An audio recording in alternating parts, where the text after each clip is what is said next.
की praise the Lord. आइए प्रार्थना करते हैं। पिता परमेश्वर, हम धन्यवाद देते और एक शुभ अवसर आप हमें दिए, तेरे नाम को ऊंचा करते।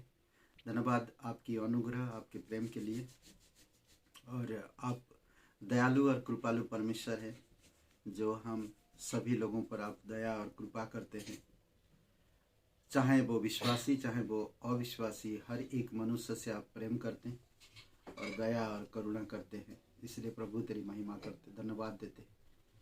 तो सच्चा और जीवित परमेश्वर, तो हमारी विचारों को, हमारी भावनाओं को, हमारी हर एक इच्छाओं को तू जानता है और हमें उसी उद्देश्य में तू बुलाता है जिस उद्देश्य को तू हमारे लिए बनाया है। इसलिए प्रभु तेरी अनुग्रह में और तेरे प्रेम में, तेरी नम्रता में बढ़ने में मदद करना। धन्यवाद यीशु नासरी के नाम से मांगते, आमीन। ओके, आज हम लोग जो बात करेंगे बुद्धिमान लोग, वाइज पीपुल, बुद्धिमान लोग, उनके विषय में थोड़ा सा हम बात करेंगे। कुछ 7 पॉइंट है, मैं थोड़ा जल्दी में बताऊंगा। मसीह में ज्ञानी, हम जो कोई यीशु मसीह पर विश्वास करता है और हर एक यीशु मसीह में ज्ञानी है। पहला कुरिन्थियों का 4:10 में, हम मसीह के लिए मूर्ख है, हम मसीह के लिए मूर्ख है, परंतु तुम मसीह में बुद्धिमान हो। हर एक इंसान यीशु मसीह में अपने आप को बिल्कुल नम्र और मूर्ख समझता, ताकि दूसरों को बेटर बना सके।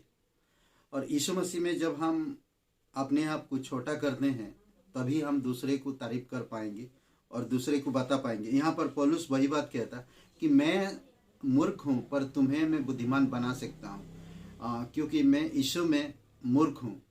जब यीशु में हम मूर्ख हैं तो हम कहता है, परंतु तुम मसीह में बुद्धिमान हो। हम निर्बल है परंतु तुम बलवान हो। तुम आदर पाते हो परंतु हम निरादर पाते हैं। कभी कभी बोलते हैं कि परमेश्वर के लिए जो लोग मूर्ख हैं, परमेश्वर के लिए जो अपने आप को नम्र करते, परमेश्वर के लिए जो अपने आप को पूर्ण रूप से, वो दूसरों की उन्नति करते हैं, दूसरों की बुद्धिमान बनाते हैं, दूसरों को बलवान बनाते हैं, दूसरों को आदर देते हैं, भले वो निरादर रहे। इसलिए परमेश्वर हमेशा हमारी काबिलियत पर नहीं और ना ही हमारी योग्यता पर ध्यान देता, परंतु हमें योग्य और काबिलियत बनाता है। धन्यवाद परमेश्वर का कि वही हमें दूसरों को उठाने के लिए, दूसरों को समझने के लिए हमें समझाता है। इसलिए कहता है मसीह में हम ज्ञानी हैं। ज्ञानी लोग कौन है? परमेश्वर का आत्मा अपने वचन में इस प्रश्न का उत्तर देता है, कौन है ज्ञानी लोग? हम कुछ उदाहरण देखते हैं।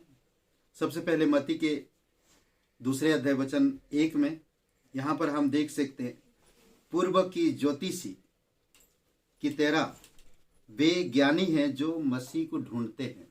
यीशु मसीह को जो लोग ढूंढते हैं और जो लोग हर सुबह उठकर तलाश करते हैं, बाइबल में यीशु से संगति करते हैं, यीशु से वार्तालाप करते हैं और यीशु की वचनों को ग्रहण करते हैं और स्वीकार करते हैं। ये ज्योतिषी लोग क्या कर रहे हैं? देखिए, वचन कहता है, हेरोदेस राजा के दिनों में जब यहूदियों के बैतलहम में यीशु का जन्म हुआ, तो देखो पूर्व से कई ज्योतिषी यरूशलेम में आकर पूछने लगे। ये ज्योतिषी समझदार और वाइज मैन होते हैं और बुद्धिमान लोग हैं। दूसरी बात हम देख सकते हैं कि वे ज्ञानी हैं जो लोग मसीह पर बनाते हैं, उस मनुष्य की तरह जिसने अपना घर चट्टान पर बनाया है। आप बाइबल में पढ़े होंगे, मत्ती का 7वां अध्याय, उसमें 2 मनुष्य घर बनाने के लिए आते हैं और एक चट्टान पर घर बनाता और एक बालू पर घर बनाता। और बाढ़ आता है, आंधी आती है, बहुत बरसात होती है और फिर क्या होता, घर जो बालू पर है वो बह जाता। वो बुद्धिमान इंसान है जो अपना घर मसीह पर बनाता है, यानी कि यीशु मसीह वह चट्टान है और उसी पर घर। 24 वचन में कहता, इसलिए जो कोई मेरी ये बातें सुनकर उन्हें मानता है, वह उस बुद्धिमान मनुष्य की नाई ठहरेगा जिसने अपना घर चट्टान पर बनाया है। हम यीशु मसीह की बातें सुनकर आज्ञा मानते हैं। जो आज्ञा मानते हैं वो लोग बुद्धिमान लोग हैं। जो लोग यीशु को खोजते हैं वे लोग बुद्धिमान हैं, और जो लोग आज्ञा मानते हैं वे बुद्धिमान लोग हैं। और हम देख सकते हैं बुद्धिमान लोग कौन है? जो मसीह में विश्वास योग्य है। अगर आप एक विश्वासी हो, आप विश्वास करते हैं, तो आप यीशु मसीह में विश्वास योग्य बने रहो।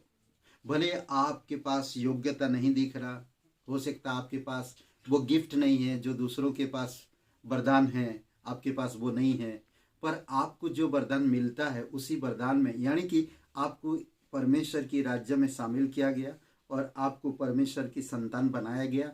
आज परमेश्वर कहीं ना कहीं आपको कोई ना कोई उपयोग काम में लगाएगा। देखिए, एक वचन है मत्ती का 24 अध्याय, विश्वासयोग्य दास और दुष्ट दास के विषय में। जो वह विश्वासयोग्य और बुद्धिमान दास कौन है, जिसने स्वामी ने आकर नौकर चाकरों पर सरदार ठहराए कि समय पर उन्हें भोजन दे ना। कई बार हम हो सकता है परमेश्वर ने हमें सुसमाचार का एक भंडारी सौंपा हमें कि हम सुसमाचार सौंपते। हो सकता मैं शायद सुसमाचार लोगों को मैं शब्दों से बयान नहीं कर पाता हूँ, परंतु मैं जो पर्चा होती है वो पर्चा में बांटता हूँ और वो पर्चा के द्वारा लोग उद्धार पाते हैं। हमारी ग्रेटर ग्रेस का फाउंडर डॉक्टर स्टीवन, तो उन्होंने बोलते कि पर्चा से प्रभु यीशु मसीह को जाना, एक पर्चा के द्वारा।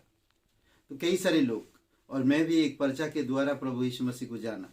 तो कई सारे लोग जानते हैं कि हमारे पास वो काबिलियत नहीं है, हम वो योग्यता नहीं है कि हम हर समय हर वक्त हम उनको ठीक समय पर वो काम कर पाए। पर परमेश्वर में जब हम विश्वास करते हैं तो परमेश्वर में विश्वास योग्य बने रहना। यीशु मसीह क्या कहता? अगर मैं दाखलता हूँ और तुम डाली हो तो मुझ में बने रहो। तो वो डाली बने रहता है तो समय पर फलता है। उसी प्रकार हमें विश्वास योग्यता से बने रहना है। जो इंसान यीशु मसीह को ढूंढता है, जो इंसान यीशु मसीह का बात मानता है, जो इंसान यीशु मसीह में विश्वास योग्य है। और नेक्स्ट हम देख सकते हैं, वे जो सच्चाई से मसीह के लिए बनाते हैं, सच्चाई से बनाते हैं, उस कुशल राजमिस्त्री के समान। पहला कुरिन्थियों का 3:10 में, परमेश्वर के उस अनुग्रह के अनुसार जो मुझे दिया गया है, मैंने बुद्धिमानी राजमिस्त्री की नाई नेम डाली और दूसरा उस पर रंदा रखा, परंतु हर एक मनुष्य चौकस रहे कि वह उस पर कैसे रंदा रखता है। आज हम किस तरह से विश्वास करते? कहते कि those who build for Christ in truth, सच्चाई के साथ, सच्चाई के लिए बनाते हैं और सच्चाई से मसीह को बनाते हैं। सच्चाई से कभी हटते नहीं ये लोग। एक राजमिस्त्री जानते हैं, एक राजमिस्त्री ईट के ऊपर ईट रखते जाता है और वो सही तरह से रखता है। अगर उसमें गड़बड़ हो गया, उसमें देखेंगे एक सही तरह से रखने के लिए वो साहुल रखा जाता और ईट का माप देखा जाता और एक के ऊपर ईट रखा जाता, उसको सही तरह से उसको जगह पे रखता है और उस पर फिर ब्लास्ट में प्लास्टर होता है। उसी प्रकार से आज एक विश्वासी सही तरह से सच्चाई के साथ उन ईंटों को रखे, उन आत्माओं को जीते सच्चाई के साथ। यीशु मसीह कहता नहीं कई बार कई सारी जगहों पर कि जो मनुष्य के सामने मुझे ग्रहण करता है और मुझे मान लेता है, मैं स्वर्ग में पिता के सामने भी उसे मान लूंगा। तो आज अगर हम मनुष्य के सामने यीशु मसीह को सच्चाई के साथ मानते हैं, कई बार आपको चारों तरफ से लोग घेर लिए, कई बार आपके पास ऐसे सिचुएशन आएगा कि आप उस समय यीशु को आगे रखोगे या आपकी वो जो सिचुएशन उसको ध्यान दोगे और लोगों के सामने आपकी इज्जत को ध्यान दोगे। तो कई बार ऐसा होता सिचुएशन, उस समय हम विश्वास योग्य नहीं रहते और ना ही सच्चाई को हम उस समय प्रकट कर पाते हैं। उस समय हम झूठ बोल के निकाल जाते हैं। कई बार ऐसा हुआ कई सारे लोगों में, बट ऐसा हमें नहीं होना। सच्चाई को वहाँ पर दिखाना और सच्चाई के साथ हमें बनाने की ज़रूरत है। ओके, नेक्स्ट हम देख सकते मसीह के लिए प्रशासन करना, यानी कि सेवा करना। यीशु मसीह के लिए दोज हु गवर्नन फॉर क्राइस्ट, पहला कुरिन्थियों का 6:5। हमें कभी भी कुछ परिस्थितियों में दूसरों के पास ना जाकर हमें पास्टर लीडर जो कलीसिया में उनके पास आना चाहिए और उनसे हमारी प्रॉब्लम को देना चाहिए और सॉल्व करना चाहिए मसीह लोगों के साथ रहकर। कहता है इसमें इस प्रकार वचन, मैं तुमसे लज्जित करने के लिए नहीं, यह करने के लिए यह मैं तुम्हें लज्जित करने के लिए यह कहता हूँ, क्या सचमुच तुम में एक बुद्धिमान नहीं मिलता जो अपने भाइयों का निर्माण कर सके? वरन भाई भाई में मुकदमा होता है, वह भी अविश्वासियों के सामने ना। यहाँ पर हमें एक चीज ध्यान देने की जरूरत है। अगर आप सेवकाई कर रहे हो, प्रभु यीशु मसीह पर विश्वास करते हो, तो आप एक दूसरे को बुद्धिमानी से डील करो, समझदारी के साथ, समझदार के साथ, समझ के साथ डील करो। अगर कोई गलती कर रहा भाई बहन, तो आप एक विश्वासी होने के नाते किस तरह उनके साथ बर्ताव करोगे, बुद्धिमानी के साथ बर्ताव करो ना। हमें उनको लेकर या कोर्ट कचहरी या पुलिस में या और कहीं जगह पे जाने की जरूरत नहीं है, अविश्वासी लोगों के बीच में जाने की जरूरत नहीं, या अविश्वासी लोगों के पास जाकर हमें इन सब प्रॉब्लम को बताने की जरूरत नहीं है। तो इसलिए आप एक विश्वासी हो तो आप किस तरह से वो प्रशासन कर पाएंगे, वो ठीक कर पाएंगे, वो आप सोचिए। बुद्धिमानी के साथ, बुद्धिमानी की तरह आप भाइयों को डील करिए, निर्माण करिए या निर्णय लीजिए। नेक्स्ट हम देख सकते जो वर्तमान अवसर को रोकते हैं कि मसीह के साथ परिश्रम करें। कई बार होता है परमेश्वर में आप विश्वास करते हैं तो परमेश्वर आपको बुलाहट देता है, आप वक्त है कि आप परिश्रम करो परमेश्वर में, बल्कि कोई सारे लोग रोक के रखते हैं, तो वो बुद्धिमानी नहीं है। ये इफिसियों का 5वां अध्याय वचन 15 में, इसीलिए ध्यान से देखो कि कैसे चाल चलते हो, बुद्धिमानी की नाई नहीं परंतु निर्बुद्धियों की नाई नहीं पर बुद्धिमानों की नाई चलो।